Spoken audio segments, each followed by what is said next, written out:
India, 1869, in the coastal city of Porbandar. A boy is born who will change the destiny of his nation. Mohandas Karamchand Gandhi comes into the world on October 2nd, into a wealthy Hindu family. His father is prime minister of a small state, and his deeply religious mother instills in him the values of compassion, truth, and self-discipline. From a young age, Gandhi is introspective, curious, and sensitive. He observes the injustices of the caste system, although he does not yet understand its scope. His shyness marks his early school years, but also his firm sense of duty. At 13, Gandhi is forced to marry Kasturba, a girl his own age, as tradition dictated. Although at first their relationship is innocent and difficult, over time they become inseparable companions in the fight for justice. After his father's death, Gandhi decides to study in England against the skepticism of his community. He travels to London in 1888. Faces a brutal culture shock, but adapts with discipline. In England, Gandhi became a vegetarian, influenced by reading philosophers such as Tolstoy and Thoreau. These authors left an indelible mark on his thinking. He also became an avid reader of comparative religions. In 1891, he returned to India with his law degree, but was unable to establish himself professionally. Shortly after, he received a job offer in South Africa, which he accepted, unaware that this trip would be the beginning of his true transformation. South Africa, 1893. Gandhi experienced racial discrimination firsthand when he was thrown off a train for being Indian. This humiliation awakened something deep within him, the need to resist, but without hatred. In South Africa, Gandhi became the leader of the Indian community, created a support network, provided free legal advice, and founded his first colony, Tolstoy Farm. There, he put into practice his ideals of self-reliance, truth, and nonviolence. Gandhi coined a new term, Satyagraha, which means truth force. It was his weapon for fighting nonviolently against unjust laws. He organized strikes, boycotts, and mass civil disobedience. After more than 20 years of fighting in South Africa, Gandhi returned to India in 1915. He was greeted as a hero, but he still had to deeply understand his country's problems. He traveled throughout the country, living among peasants, dressing like them, learning their customs and suffering. He wanted to know the real India, the one suffering under British rule. In 1919, the British Empire passed the Rulad laws, which allowed arrests without trial.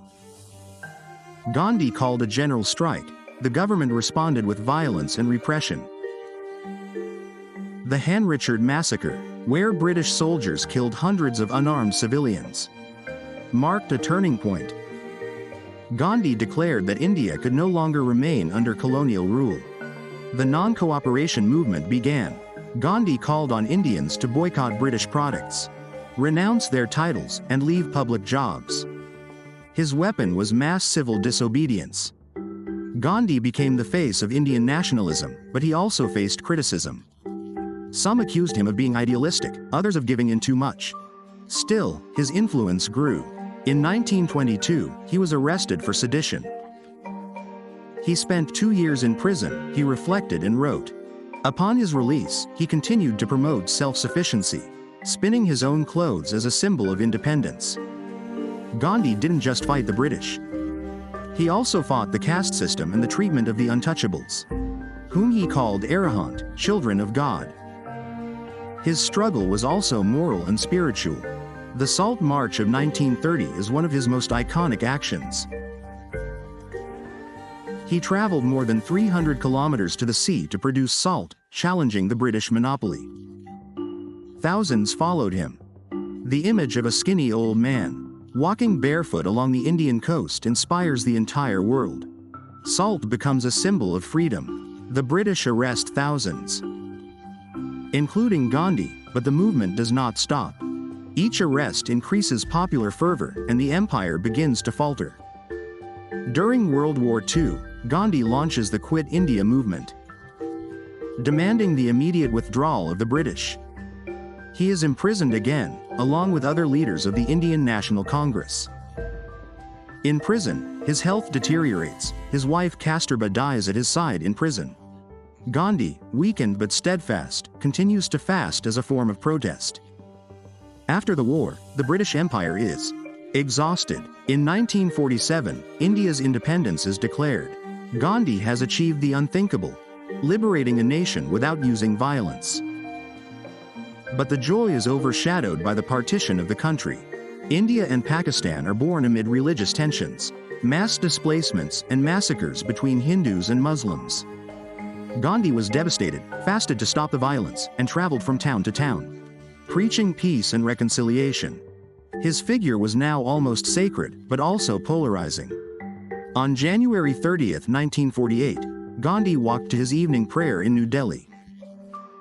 A Hindu fanatic, accusing him of betraying his religion, shot him 3 times. Mahatma Gandhi died with a whisper, "Hiram." His death shocked the world.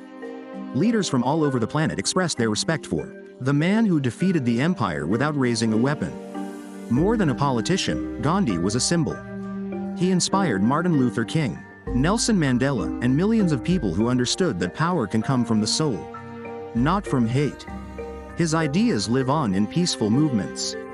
In schools, in books, in every act of nonviolent resistance.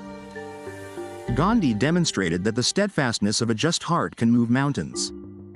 Today, his figure is contradictory to some and revered by others. But no one doubts his impact. Gandhi not only liberated a country, he redefined the way of fighting.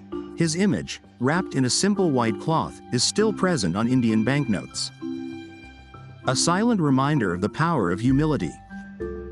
"There is no way to peace," he said, "peace is the way." A phrase that sums up an entire philosophy of life. In his letters, he spoke with presidents, kings, and peasants alike. Always with the same tone, firm, direct, peaceful. His Aram in Sabarmati is still preserved as a witness to the days when he wept, prayed, and planned the most peaceful revolution in history. Gandhi understood the power of example. His life was his message, as he himself said. His every action was consistent with his thinking. He renounced wealth, power, and resentment, not out of weakness, but out of conviction.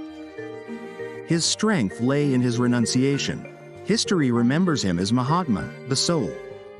Great, a title he never asked for, but one that many felt was just. Even his enemies respected him. His honesty was disarming, his austerity uncomfortable, and his love for the truth unwavering. Today, as the world faces division, violence, and injustice, the figure of Gandhi reappears as a moral compass. And such was the life of Mahatma Gandhi, the man who challenged an empire with the force of truth. If you like this story and want to